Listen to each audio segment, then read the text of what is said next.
Herkese salam dostlar. Bugün de yepyeni bir videoda karşınızdayım. Bugünkü videomuzda merkez oyuncular hakkında, defansif, göbək və ofansif oyuncular hakkında, onların uygun oyun tərzləri, yəni yaratıcı oyun kurucu olmağı, boşluq qollayan və yaxud da ön libero olmağı hakkında məlumat verəcəyik dostlar. Video keçməmişdən öncə kanalımıza abunə olub, videomuza da like atmağı unutmayın və videomuza keçid edək dostlar.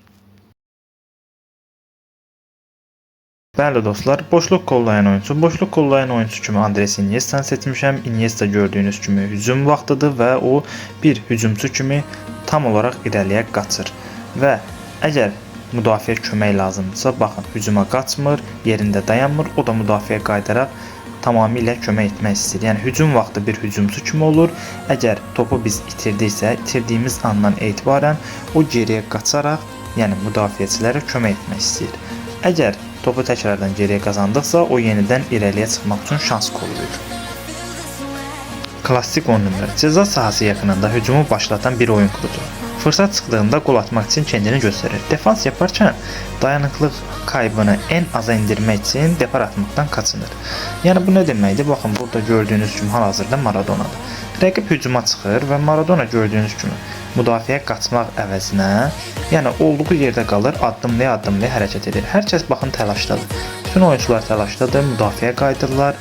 Yəni müdafiəyə kömək etmək istəyirlər, amma Maradona burada, yəni klassik 10 nömrə olduğu üçün müdafiəyə qayıdıb heç bir şəkildə kömək etmir. Yəni gördüyünüz kimi hətta dayandı. Amma əgər ki biz hücum ediriksə, baxın, Maradona bütün gücü ilə qaçır. Yəni hücuma töhfə vermək üçün bütün gücü ilə qaçır. Klassik 10 nömrə hücuma çıxdığı zaman kömək edir, amma müdafiə vaxtı etmir. Orkestra şefi daha derin pozisyonlarda gizlənən atak başlatmaya hazır bir oyuncu. Yəni bu nə deməkdir? Hal-hazırda mən burada Pirlo'nu seçmişəm. Baxın, Pirlo burada birinci Pirlo'ya pas gəldi. O pası həmən yanında olan Gerrard'a atır. Gerrard Maradona'ya. Maradona təkrardan buradan baxın qaytarır Gerrard'a və burada gəldi orkestra şefinə. Hal-hazırda hücumda, yəni müdafiə tərəfdə 4 nəfər var. Və bizim Pirlo'muz 2 nəfər baskın edir. 3 nəfər bizim hal-hazırda gördüyünüz kimi oyuncularımız var. Baxın burada 3-cü oyuncumuz isə tutulub. Onun yanında 2 dənə oyuncu var. Pirlo burada ən yaxın 2 oyuncuya pas ata bilər. Baxın, hər bir 2 oyuncu boşdur və burada orkestra şefi olduğuna görə o uzağı görüb, yəni Ronaldo'nu görüb ora pas atmalıdır. Əgər topu Ronaldo ilə buluşdursa gol olacaq. Pirlo da baxın burada nə edir? Təbii ki, buradan orkestra şefi öz gücünü işlədir və pası tamamilə Ronaldo'ya tərəf atır. Baxın, top Ronaldo'ya gəlir. Ronaldo burada topu qəbul edir, çevrildi və qapıya zərbə vurur, gol olur. Yəni Pirlo'nun, yəni orkestra şefinin işi pası dəqiq ata bilmədi. Baxın, burada hətta bir hücum pozisyonu var. Pirlo zərbə indirir. Hücum vaxtında zərbəni əsirgəmir. Baxın, yenə pas atdı, pozisyon yaratdı və Iniesta qapıya zərbə vurdu. Ön libero. Hücuma çıxmadan defansın önündə görev yapan, geri hatı koruyan ön liberodur. Yəni bu nədir? Bu oyuncu elə bilin ki, müdafiə kömək edir. Yəni o hücuma gəlmə əvəzinə birinci işi onun müdafiəni qorumaqdır. Əgər top birdən alınsa, o dərhal geriyə qayıdıb müdafiəçilərə kömək edə bilsin. Hatta burada gördüyünüz kimi mən işarətləmişəm Casemiro'nu. Casemiro baxın burada gəlir. Buradan topu aldı, dərhal pas atdı. Bizim gördüyümüz kimi Pirlo var. Pirlo buradan attı Maradona'ya, Maradona Messi'ye. Təbii ki, indi burada zərbələr olur. Ən sonda Gerrard da topu qapı ilə buluşturur. Gördüyünüz kimi və burada da gol pozisyonumuz yaranır. Burada gördüyünüz kimi rəqib yenə hücuma çıxır.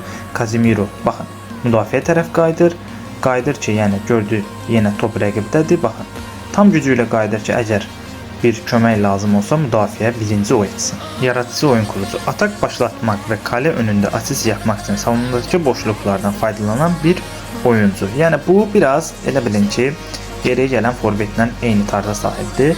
Gördüyünüz kimi baxın burada mən Messi'ni seçmişəm. Messi gördü ki, rəqib hücuma çıxıb, baxın özü qayıdır və müdafiə də burada dərhal kömək edir.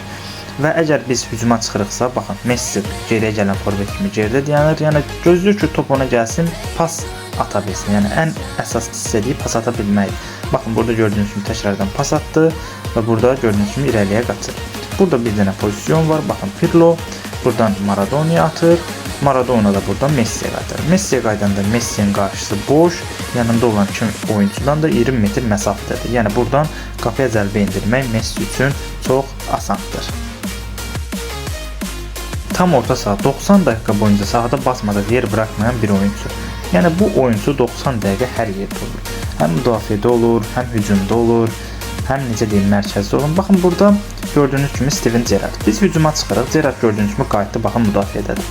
Biz hal-hazırda buradan hücuma çıxdığımızı gördüyü üçün dərhal baxın qaçdı irəli. Hətta zərbə pozisyonunda görün Gerrard zərbə pozisyonuna çıxır. Yəni müdafiədir, gəldi çatdı ora.